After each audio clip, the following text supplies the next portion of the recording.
Hi, everybody. Welcome to Bow Live with Florida Closing and Escrow with Anthony Bauza and Iowano, both expert attorneys in real estate. So welcome. We hope everybody is safe and healthy and following the guidelines and keeping socially distant as you see we are. So first, we're going to start with some news. There's been a few rollbacks, and in fact, now they're enforcing some of the rules, including the mask mandate, and now fining. The first fine I've read in different locations is anywhere from $50 to $100, and up to $500 is for businesses that don't adhere to the safety guidelines of outside only, distance, masks, and so forth. Also, travel is limited, now also to the Bahamas, to Israel through September. Cruises are banned now through October. And curfews have been re-implemented. For 10 p.m., I know in my area, in Aventura, Broward, 11 p.m., and in Miami Beach Design District, 8 p.m. Also, there's been some holdback on rentals. Short-term rentals for now are not allowed. There were some party houses and so forth and shutdowns because of that. Some say the rental companies have, including rental companies, have say the restrictions have gone too far, but we're doing all now because it's needed because the numbers have increased. So let's get into some good news. 61% of Americans say that now is a good time to buy a new home. Also, the average rate for a 30-year fixed mortgage is 2.98%. It's the lowest it's been in over 30 years. 123 condos have sold in Miami-Dade from June 28th to July 4th. Also, the number of homes in forbearance has decreased for the 5th week in a row. Now we're going to get to some good purchases. Bon Jovi purchased a $43 million oceanfront estate in Palm Beach. In Palm Beach, the numbers keep surging. In fact, there are bidding wars in Palm Beach and other locations, offers coming in at listing price or above. The developer has bought the Miami World Center for a mixed-use project for over $18 million. And a billionaire waste management mogul sold his Bal Harbour estate for $23 million. John, do you want to add some of the good news in real estate? Sure. We are actually seeing increased business in our area. The low interest rates are great at this time, so buyers are taking advantage of that. The Sunny Isles, South Florida market is always going to be strong. The beaches, the low taxes, there's so many things that attract not only Northeastern buyers, but South American buyers. That we're still looking strong, and South Florida is doing well during these difficult times. Okay, and today in the Miami report, 5 of the takeaways were that the recovery is going to be rapid. They see the recovery happening within 6 months. Also, there's decreased developer and MLS inventory, which also creates more urgency. There's an unprecedented lack of future developments going up, so that creates scarcity. Again, we're at an all-time low with mortgage rates, and they should stay low for years ahead. And there should be continued population growth and demand. So the forecast is very, very promising. In fact, most properties are selling for 95 to 100% of the list price. And it looks like a seller's market. And the more that homes are selling, soon there'll be even a scarcity with homes, and condos will be in higher demand as well. So do we have any updates or numbers on that? And the condos? Yeah, so as far as condos, there's a recent Miami Herald article that shows there was a surge in condo sales, and there's a sharp upward trend in accepted offers. So even though there is still inventory on this in the market, there has been a downward trend of total inventory, which as you suggested is indicative of a seller's market, but the market has been healthy and steady with an average of 8 to 9 months of inventory, which is consistent with January through June of this year. Also, there's heightened activity, which we've seen from first-time home buyers who are now encouraged to buy due to the historically low rates. And the sellers and buyers have both benefited from how quickly real estate agents have been able to adapt to this new environment. And that's why we've seen a recent surge ever since stay-at-home orders have been lifted. Okay, and in fact, domestic sales have more than doubled from July of 2019 to June of this year. And that trend had started and now continues. Most buyers, though, are coming, in addition to Florida buyers that are going to homes and larger properties, condos with more amenities and space and home offices and gyms. We see buyers from New York, Illinois, New Jersey, Connecticut, and Massachusetts. And it is believed that once travel restrictions loosen, South America, particularly Colombia and Mexico and so forth, will also increase. So, next, Anthony, will you tell us what some of the updates are with the stimulus, PPP, CARES Act, unemployment, and so forth? There's been some, deadlines coming up. So if you can update us. Right, so the extra $600 per week that was authorized by the CARES Act, which is known as the Federal Pandemic Unemployment Compensation portion of the unemployment benefits, that will run out and end July 31st. So based on how the payments are made, the last payment likely will go out this week, which will be for that last July 31st payment.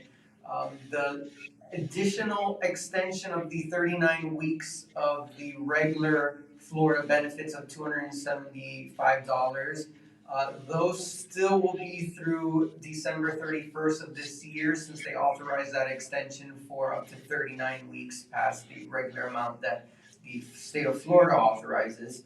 And anyone who applied before April 5th needs to make sure they go in and reapply because the system was not yet appropriately set up. If you applied after April 5th, then you will continue to receive up to those 39 weeks if you need them. But anyone who had applied before that should go in, everything in the system will be updated now, and you could apply for that extra time for the Florida 275 weekly benefits. Okay. Go ahead. And as far as rental and mortgage assistance, as we know, the foreclosure ban was extended again until August 1st, and the state of Florida has announced that there will be an additional $75 million in funding released to the counties. 20% of that has been allocated to Miami-Dade and Broward, and this will be distributed to the cities, and it will be for the purpose of setting up a mortgage foreclosure and rental assistance fund. Okay, thank you. And I know the stimulus they're in recess, but there are hopes that it will be extended. And there is talk that instead of the $600 a week, it might be reduced to $400, and it might also be based on the unemployment rate in the state or the city or there might make some amends to the amount. Some pertinent issues during this time. One, credit score. I believe this question is for John. If a potential renter's credit score is taking a hit, can an association block him from moving in? So technically, yes, they can. However, there is a U.S. Supreme Court case that states it could fall into a discriminatory factor if it's based solely to block a minority on credit scores. So associations have to be careful on that one. And during this time, anyways, it would be recommended for associations to be a bit more flexible with their applications and their requirements. And it suggested perhaps a renter pay 2 months in advance or work something out and put it in writing so that something could be worked out if their credit score is affected. Correct, yeah. The next question is, what happens if a business opens, then closes or partially closes and then reopens? What happens pertaining to unemployment? So as far as unemployment goes, if you were initially let go, you reopen, you go back, but you're let off again because the business has to close, then yes, definitely you will be entitled to unemployment benefits, and you would go back into your application and reapply, starting with the dates that you were laid off again, and you'd be entitled to compensation again. Okay. Another question that was asked is if somebody can break a lease when a college transfers to online classes. So you technically cannot break the lease unless there's some clause already in there, but going forward, it would be a good idea, especially for students who are leasing out properties during the school term, to include something, a clause or a statement stating that they can opt out of the lease or terminate it early in the event that their school transitions to a virtual online learning and they won't be required to be here in the state or on campus anymore. Okay. And if there is a situation, sometimes it can be negotiated and they might have to forfeit the first month and the last month, or something could be worked out in situations where they want to try to break the current lease. Okay. Right, yeah, so obviously it's best to discuss that with the landlord, let them know what the situation is. We're all going through this and it's, things we've never experienced before. So yeah, anything that could be worked out, like you said, maybe giving up the, a security deposit or a last month's rent deposit, and try to negotiate and just ultimately be flexible at this time. That would be the best option. Okay, the next question was, what are some of the changes and innovations you recommend during this time to rebuild business? To rebuild business, definitely you need to evolve, you need to be innovative during this time. Being creative definitely helps. We see now the changes in what people are looking for, so adapting to that. There's a stronger emphasis on moving away from highly dense populated cities, so more suburban, more space inside the home, home office, gym. Those are all things that can be highlighted. As far as using your online 3D model floor plans, virtual walkthroughs, FaceTime showings, digital closings, all of these are different things that we can do to adapt and try to basically evolve into this new environment with what we're dealing with. So obviously, as we alluded to earlier, being flexible also is very helpful in this time. Okay, and they're saying to adapt quickly, even if you don't know the answers, and there's there might be some unknowns. You research and find out. They're saying that this it is a time period to be open and communicative, have a lot of resolve, be innovative. Where there are shifts, there's more money to be made. Where there's chaos, there's opportunity. And they're even saying that this will not at all be anything like it was during the recession time. In fact, we should be coming out of this even stronger and within a shorter period of time. Okay. The next question is, how are rentals affected? Well, there were two recent reports that found different things. So the first one, it recommended that renters should at least be making $31 an hour in Miami-Dade and in Broward, $21 in order to comfortably afford a two-bedroom home. There was a second report that asked nearly 400 short-term rental property managers from around the world to weigh in on the COVID situation. And basically what they said was, when comparing revenue from the first quarter of this year to the first quarter of last year, only 5% of the respondents experienced revenue loss of less than 10%. So that's significant. Also, as Anthony and you were discussing, having a flexible cancellation policy was voted the most effective strategy for maintaining business stability during these times. And then finally, the vast majority of respondents, 70% of them, believe that the short-term rental business is better positioned to recover than the hotel. So those are those two reports. Also, to follow up on what Anthony was saying, evictions, the moratorium on evictions is still in place until August 1st. Like last time, we'll find out whether they'll extend it again. Last time they extended it on the last day, so we'll keep an eye out on that, and if we find anything out, we'll let you know. Okay, the next question is, can you give a few tips on what to expect from online remote notarization? Yeah, those are called RONs, and RONs are basically great for sellers who can't get to the closing here in Florida or don't want to come to a closing. Basically, if the seller is a U.S. citizen, they'll enter into a program called RON, where a notary is on one side of the computer and the seller is on the other side. There's also two witnesses. It's basically a sophisticated FaceTime situation where everything's done on the computer. The seller will sign on the computer, the notary will notarize on the computer, and everything then is sent to us for recording. Regarding buyers, if the buyer is buying with cash, they can sign regularly any type of electronic signature like a DocuSign when they're buying with cash.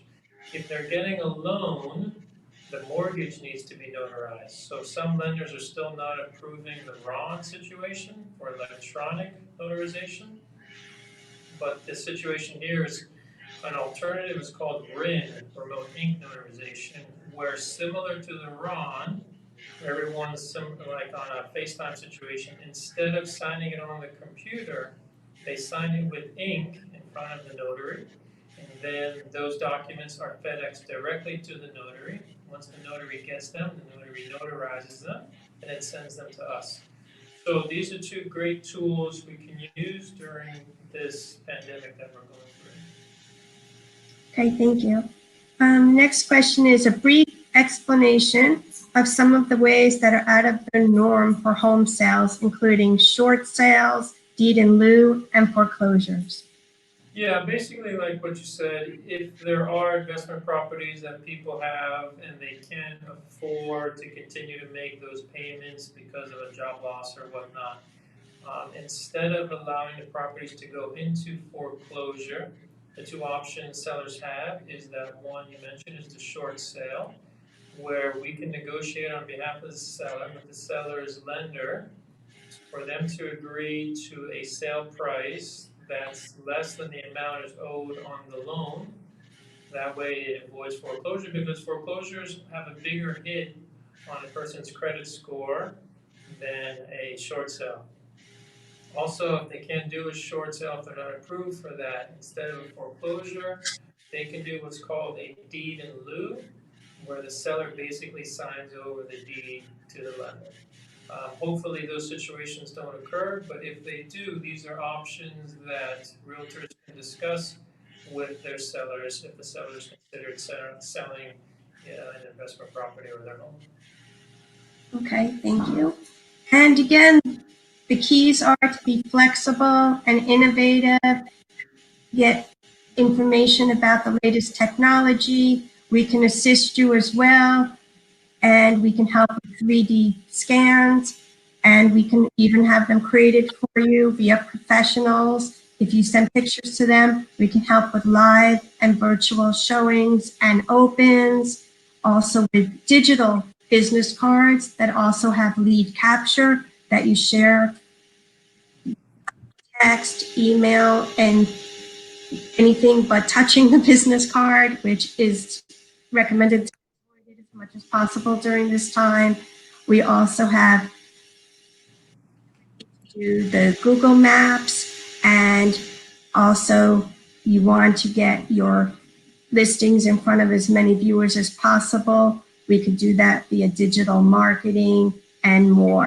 So if you have any questions about the tools and how to get more viewers, in fact, we just got a showing as a result of some of the bound marketing. So we're here to help you during this time. And if you need to contact us, you can reach us at Florida Closing and Escrow, 100 FL Close, or 305-720-2844. Or if you have any general questions, 786-770425, and any questions in general or about BOW, you can reach me as well. And happy to help you, and we hope that you stay safe and healthy and successful during this time. And anything, John or Anthony, that you would like to add? Yeah, just stay safe, continue doing what we're doing, and then we'll all get through this together. Right. And the forecast ahead is very optimistic. And in fact, things are surging and bidding wars are happening throughout. So there's a good forecast ahead. Thank you for joining us, and we'll see you next week. Thank you.